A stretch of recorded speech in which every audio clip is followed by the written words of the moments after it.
Hey guys, in this video I'm going to show you how to make a parlay on Fanduel. It's really easy and simple. If you don't already have an account, you can go ahead and create a Fanduel Sportsbook account, go ahead and log in, okay?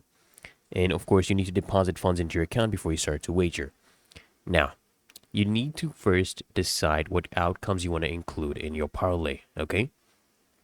And basically, in this example, what you're going to be doing is a 4-leg parlay. You come here, choose 4 separate outcomes. 1, 2, 3, 4. For example, here, these are the 4 different outcomes we have selected. That's all you need to do basically. Select different outcomes right here under, for example, NFL. Then you want to go ahead and enter how much you want to wager and then go ahead and place bet. So enter the amount right here. And once you're happy with this, you'll also see how much you will be winning. Just go ahead and click on done to place your bet and wager your parlay. Really that easy and simple, guys. So I hope this guide provided value to you. And if it did, guys, consider smashing that like button as well as subscribing to frequently asked questions. And I'll see you in the next one.